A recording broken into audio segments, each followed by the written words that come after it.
Kaleshwaram project నిర్మాణంలో అక్రమాలు జరిగాయని డీపీఆర్లు ఒకలా క్షేత్రస్థాయిలో నిర్మాణాలు మరోలా ఉన్నాయని ఇప్పటివరకు జరిగిన విచారణలో తేలింది.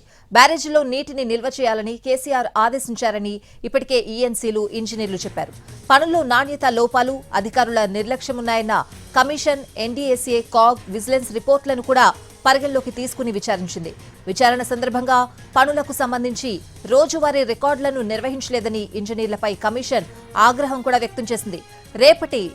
ఇవాల్టి కేసీఆర్ విచారణలో పీసీ ఘోష్ కమిషన్ ప్రధానంగా 5 అంశాలపై ఫోకస్ చేయబోతోంది.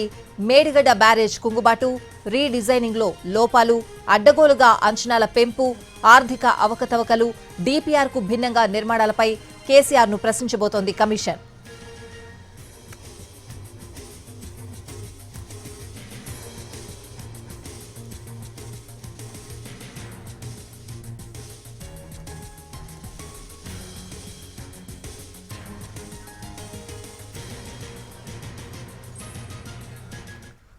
ఉమ్మడి ఆంధ్రప్రదేశ్లోనూ విభజన తరువాత ఏర్పడిన తెలంగాణలోనూ ఒక మాజీ ముఖ్యమంత్రి కమిషన్ ముందు హాజరవడం ఇదే మొదటిసారి.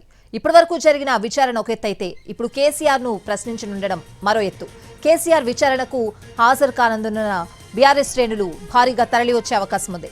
కేసీఆర్ హాజరును పొలిటికల్ గా ఉపయోగించుకోవాలని బీఆర్ఎస్ భావిస్తోంది.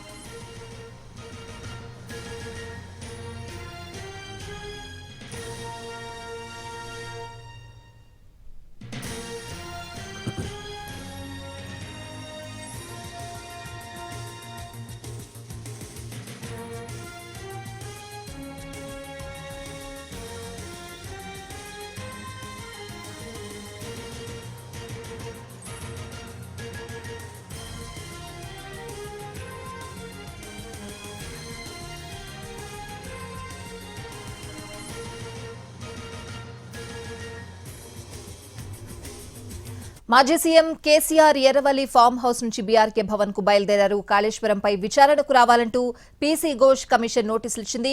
ఈ మేరకు విచారణ కోసం వస్తున్నారైనా కమిషన్ కేసీఆర్ ను క్రాస్ ఎగ్జామినేషన్ చేయనుంది. బూర్గుల రామకృష్ణారావు భవన్లో ఉదయం 11:30కు విచారణ జరగనుంది.